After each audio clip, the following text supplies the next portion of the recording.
Hi, folks. It's time to celebrate St. Patrick's Day. Woohoo! And Got my green on. my favorite Irish sloth is with me today, Thackery. Zachary, I think you're the only Irish sloth I know. Well, there are no sloths in Ireland, but Thackeray just happens to love the wearing of the green, even though Oh, today I he's in see. blue denim. Why? He's a sloth of many different things. But he wanted to share a drinking song with us. Oh, Okay. Now, he didn't write this. no. He would have claimed to have written it, except that the author is actually fairly famous, William Butler Yeats.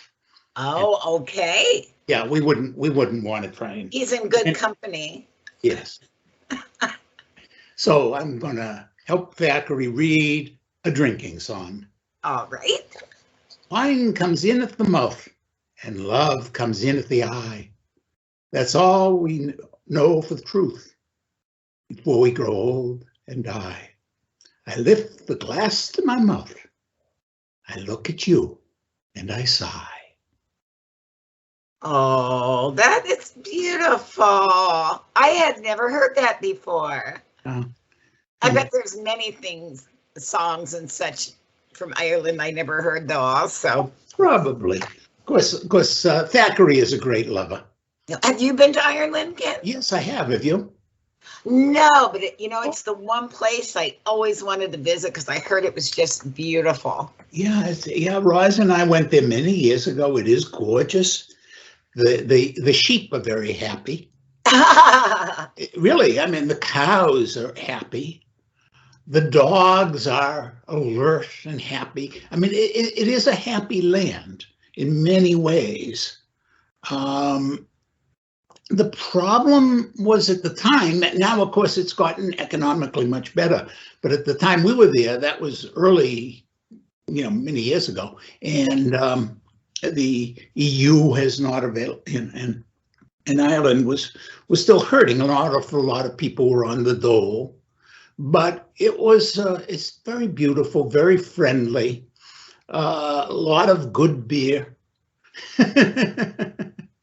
How did you find the people in Ireland? Well, they're very interesting. Very interesting. They're very friendly on the surface and very reserved underneath that.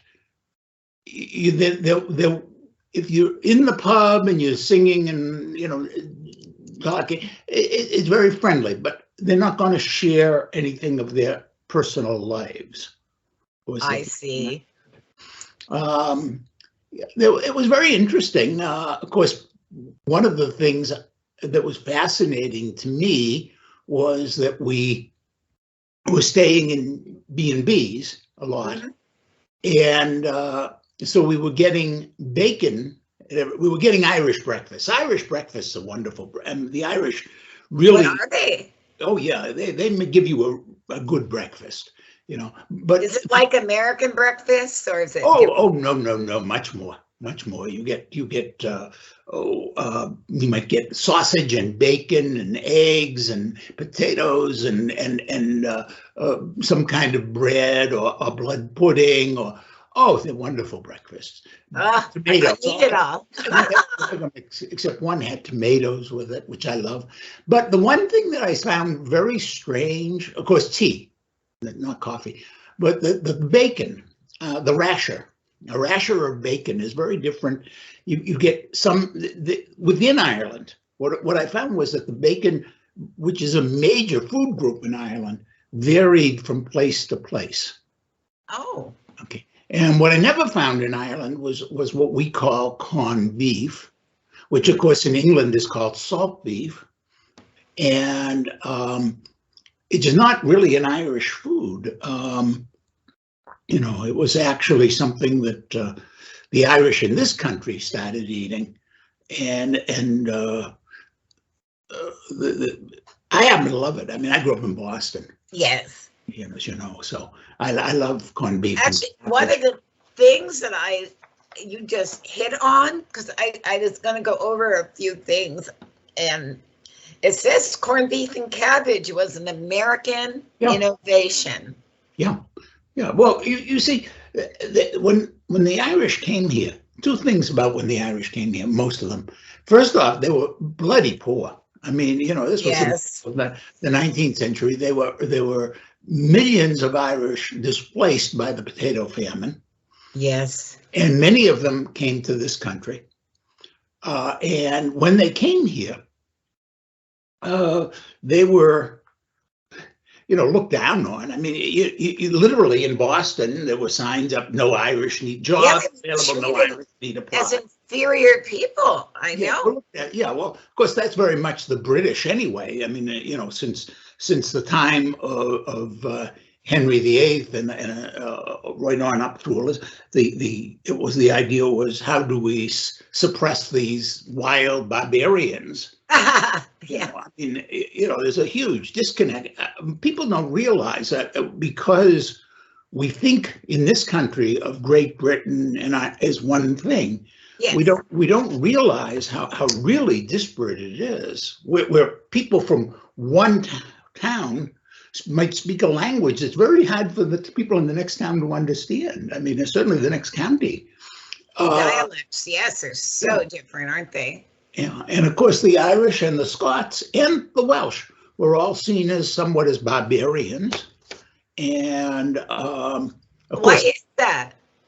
Well, I think it has to do with where the ethnic stock came from, for one thing. Remember, you have this interplay between the Romans, of course, early on, and then Germanic and French. The Battle of Hastings, when basically England is taken over by Europeans, and then you have these tribes that have been living there.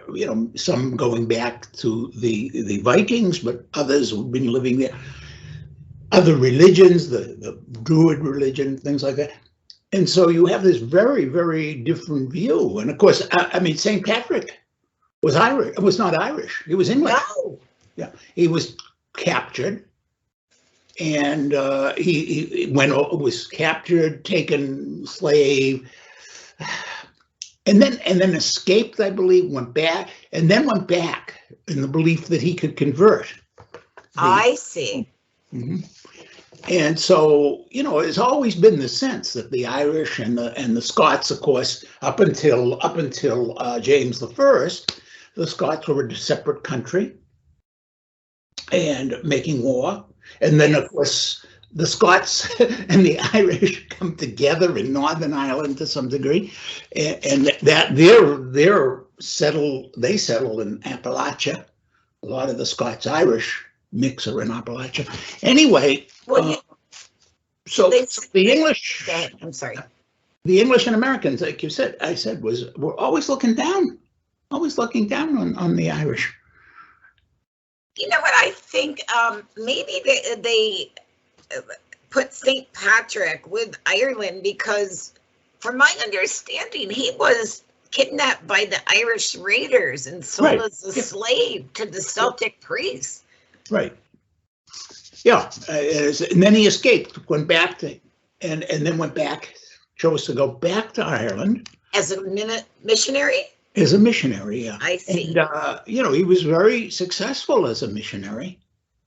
He really, because he was willing to die for his faith. I mean, he was one of those people who was honest, not that they wanted to be martyrs, but they were prepared to be martyrs. Yes. It should happen, the circumstances. Yeah. And of course, there were no snakes, by the way, folks. Yeah. Yeah. And I was shocked to hear that. Well, now, you see, the reason there were no snakes, Monica, the reason there were no snakes in Ireland at the time was that the sloths had all driven them out. Don't you know? I see. And the ice. It was cold, too cold for the snakes. That's true, too. So, but the sloths took it over. The sloths, yes, of course. So here's another poem for you. All right. And this one by another person you may have heard of, This is a fellow from Ireland who wrote some of the best books in the English language, if you will, but unfortunately almost none of us ever read them because they're so difficult. His name was James Joyce, and this is one of his songs.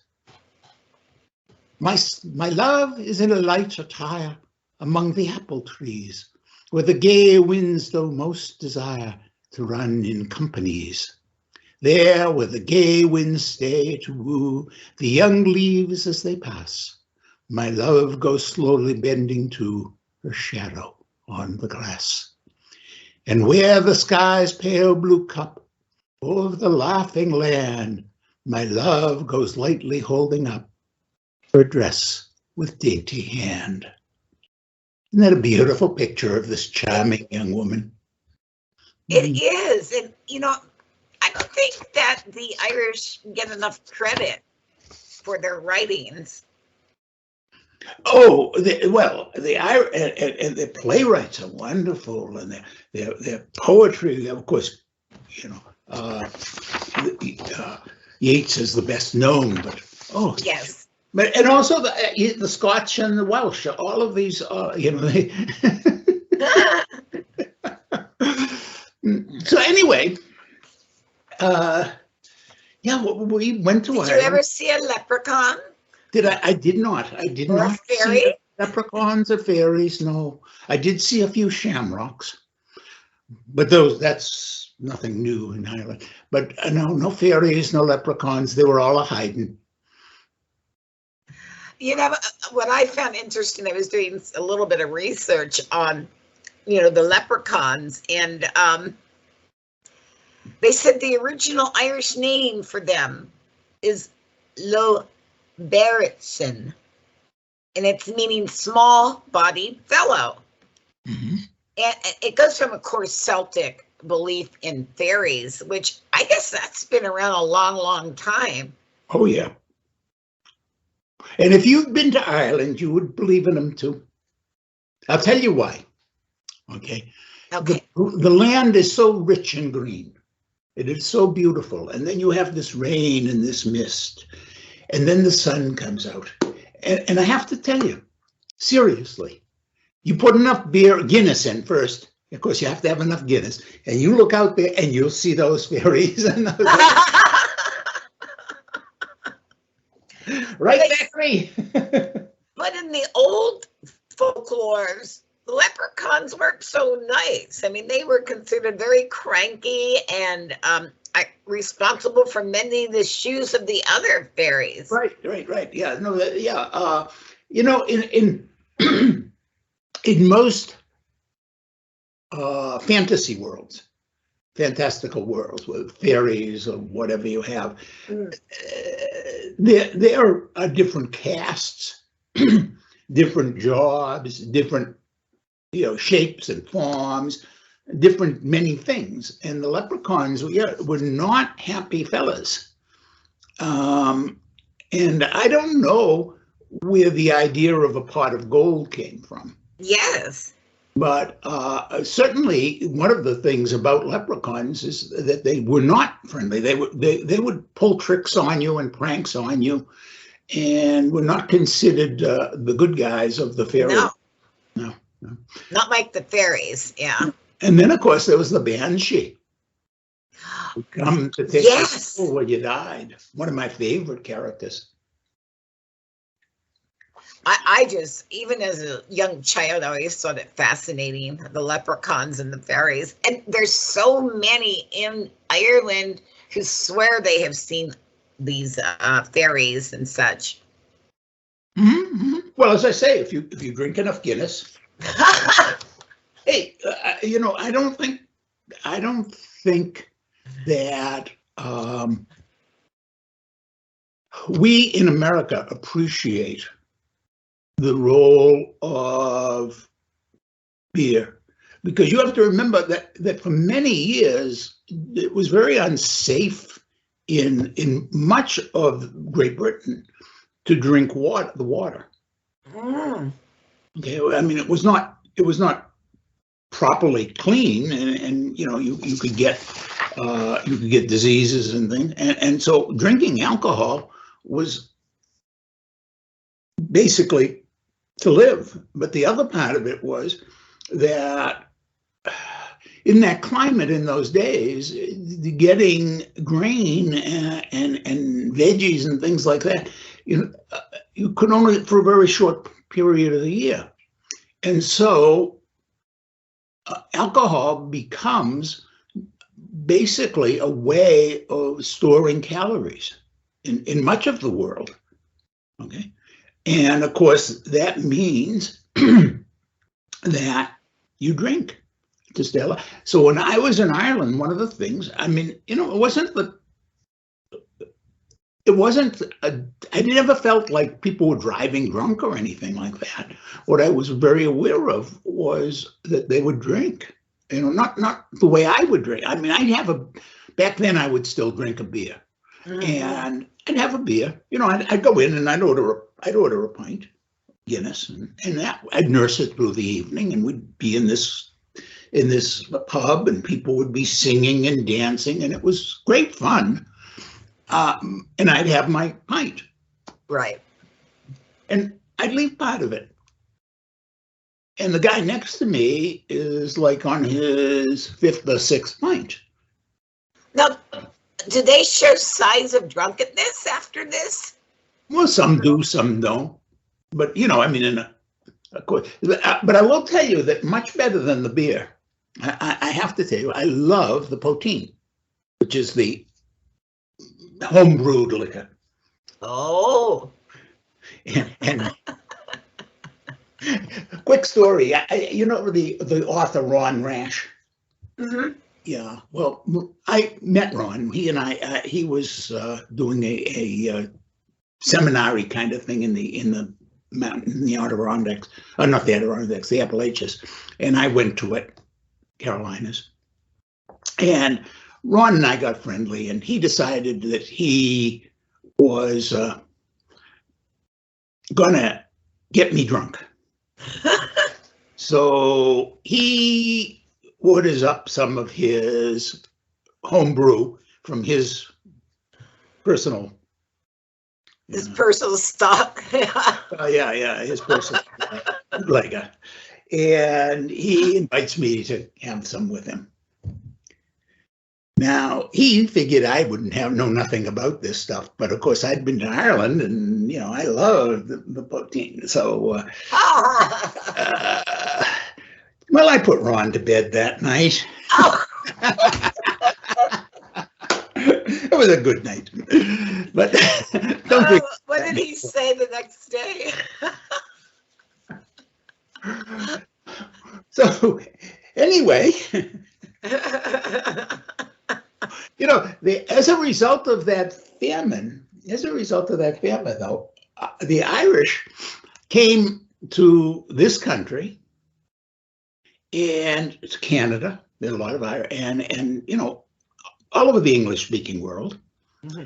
And so we have a very interesting phenomenon, which, coming from Boston as I do, is particularly interesting to me, is the Irish here became more Irish than the Irish in Ireland. In Ireland. Now, not that they spoke the language or anything. I mean, you can go in Ireland and you can still find people who speak Celtic. Mm-hmm. But I think probably more Irish American kids learn to step dance than Irish kids. Oh, we did. We learned the Irish jig when I was young. I loved it. Yeah. And the other thing is, we have St. Patrick's Day parades and things like that. I mean, those are American inventions. Yeah, and I think a lot of people didn't know that the Americans are the ones who did that. Sure. Do you think there is a reason behind it? Oh, I think there's a few things. One is probably to grab hold of an identity because they were looked down on. Another was to remind them of home. And also, you've got to remember that one of the big issues for the Irish when they came to the United States was the Civil War. Mm. A lot of them came here and were almost immediately drafted a lot of Irish Americans or Irish immigrants ended up in the Union Army. Also, a bunch ended up fighting in Mexico. You know, I mean, a lot of them ended up earlier coming in, fighting in the Mexican wars. So I think that it's like in 1600, the Spanish actually did a little celebration for the Irish. Oh yeah, down in St. Augustine. Yes. Yeah. Well, that's a different thing. That was, the Irish were very active in staffing missions. Okay, and so that would have been organized by the local priest, who might have been Irish. Remember, St. Patrick's Day is a priest day. It's like, you know, Catholic, like St. Valentine's Day. Yes. St. Chris, you know, we have all these priest name days. So, but these people who later on had the marches all over, like in New York and in Boston, I think part of it was to remind people that they were soldiers, and to hey, wait a minute, you know, we fought in this war, the Civil War, and that's why we want you to, you know, we're going to have a parade. Well, I think they probably deserved it after, you know, all the way they were treated by so many. Well, you know, I grew up in Boston again, and I was very aware growing up that there were 3 population groups. Well, 4 if you counted us who were Jewish, but basically there were 3. There were the traditional Boston Protestants. And then there were 2 groups of Catholics. There were the Irish Catholics and the Italian Catholics. Yes. And the old line Protestants treated both the Catholic groups terribly. But I mean, that goes back to well, of course, Henry VIII, the whole Reformation, all of that stuff.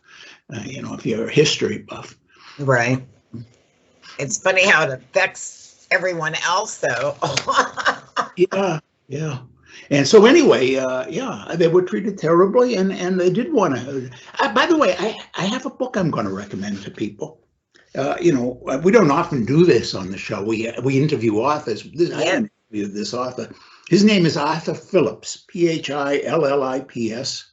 Okay. And he wrote a book called The King at the Edge of the World.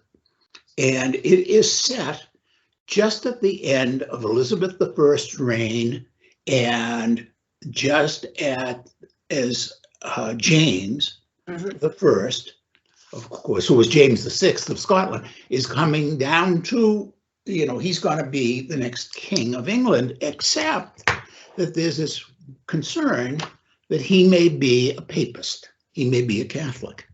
And of course, Elizabeth was, well, her father had created the Anglican, what became the Anglican Church. It was technically kind of Protestant.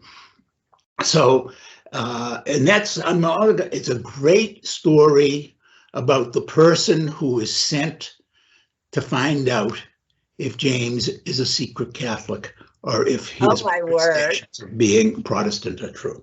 And it's a really good read. I enjoyed it immensely. Again, the name of it's The King at the Edge of the World, and it's by Arthur Phillips. And so just sounds interesting. Yeah, it is. It's just funny how religion plays such a large part in our history throughout the world. Yeah, and the changes that were made because of it. Yeah, I mean, even, you know, it's funny because, you know, I just mentioned that I was aware of 2 kinds of Catholics. What I was not aware of growing up, I don't know if you were East and Rite. And now, you know, Russian Orthodox, Greek Orthodox, Armenian, Ukrainian. I never heard about those. Syrian. But did you, I mean, like right now, I don't know if it'll be over by then. Of course, we tape ahead, but right now in Ukraine, there's a war going on and between Russia and Ukraine, and one of the issues in it actually is that the Ukrainian church has separated itself away from the Russian church, and the Russian patriarch is very much allied with Putin, Vladimir Putin. Yeah. And so you have, this is a religious war, which makes it even more fascinating to me that the president who is leading Ukraine is, of course, Jewish. Mm-hmm. The world is a strange place, is it not?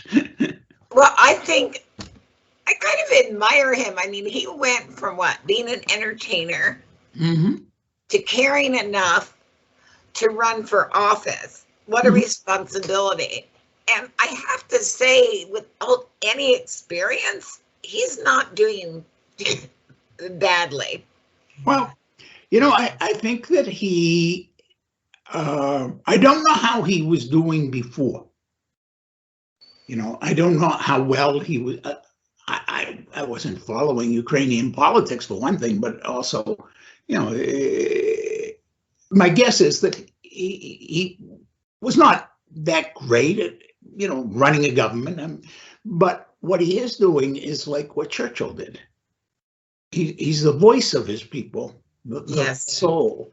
And I think he's doing that incredibly well. That's what I think also. Yeah. Now, getting back to St. Patrick, if you will. Oh, yes.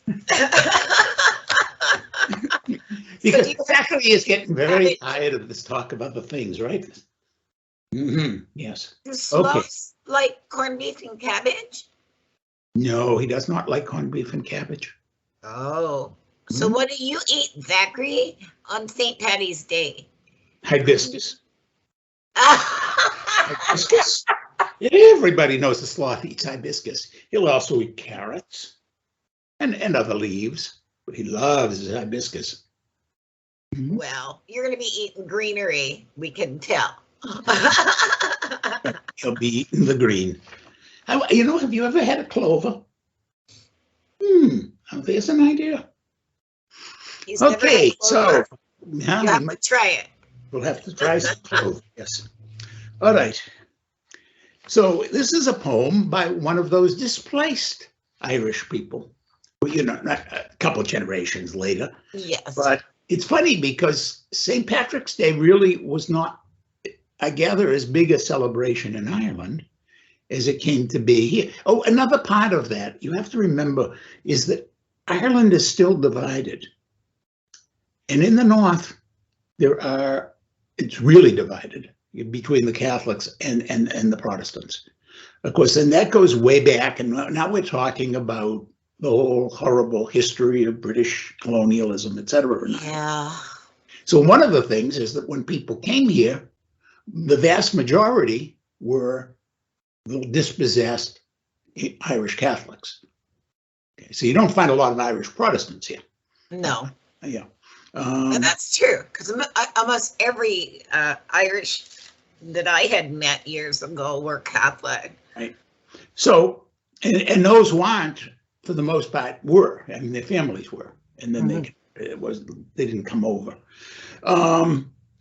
So anyway, one of them is a woman from Canada, or was a woman from Canada, and she wrote a poem called St. Patrick's Day.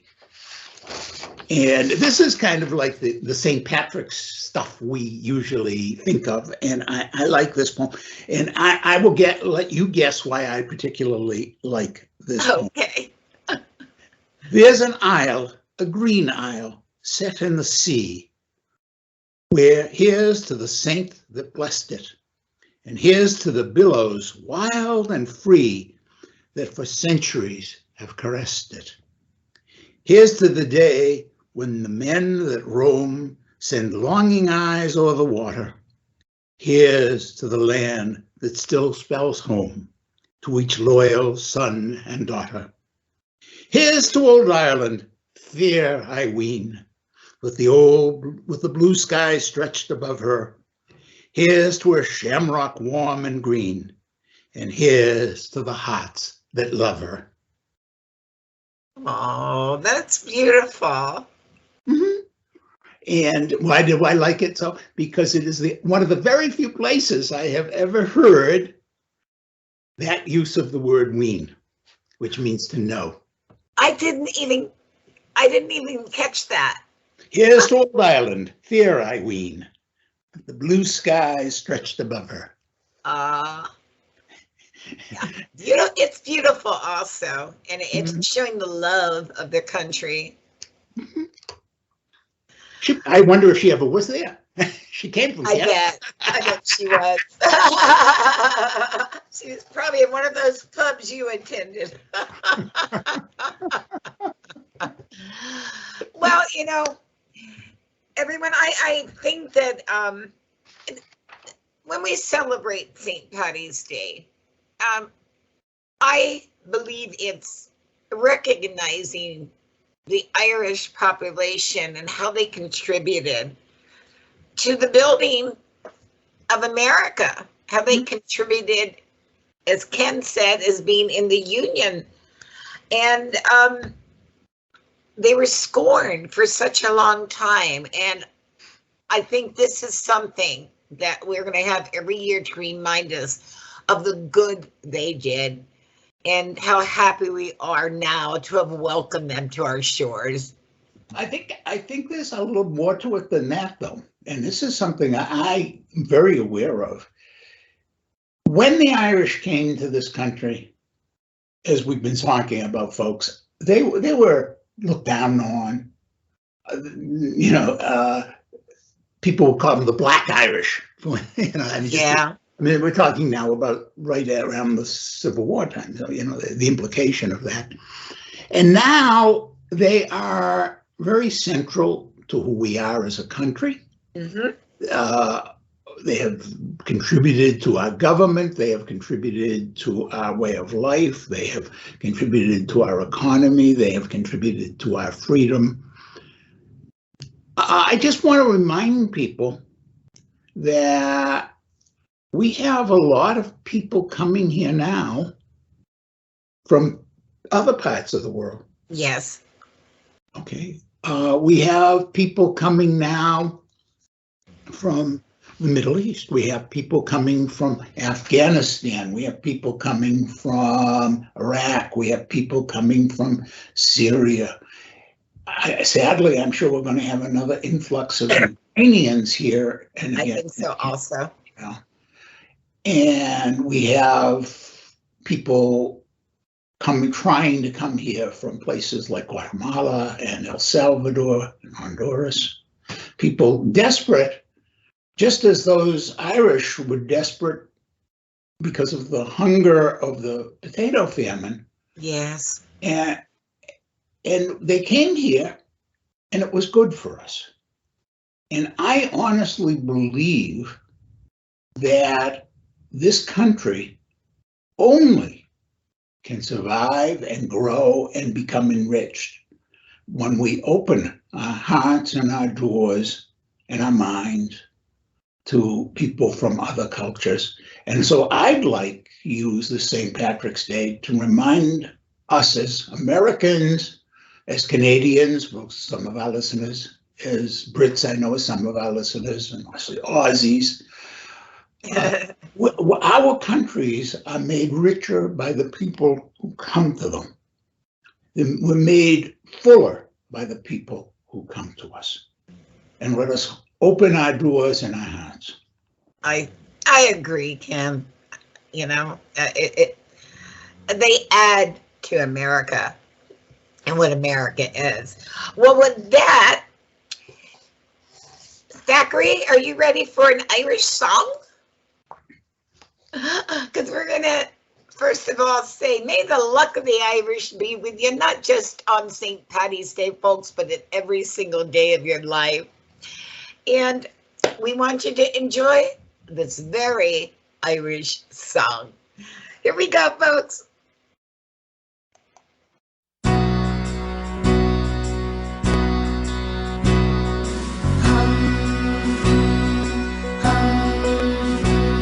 The story of St. Patrick's Day began so long ago. The lyrics in this song will tell you all you need to know. The 17th of March is when this joyous holiday is celebrated happily with colorful parades.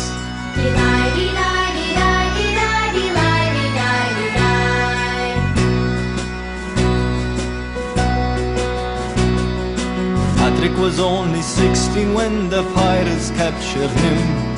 They sold him into slavery and took him to Ireland. He kept the faith and made his escape when he was 22, and made it back to Britain. 'Twas the only home he knew.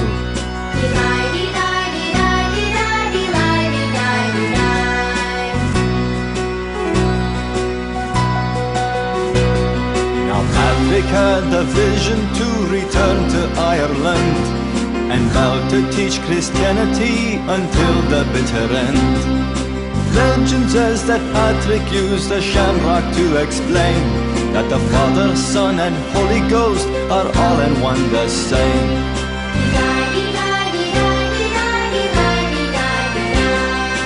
On this day the Irish dress in many shades of green, and some are feeling lucky with the leprechauns they've seen. It's music and fun for everyone, we'll party and we'll play. Come on, come all, come join along on this St. Paddy's Day.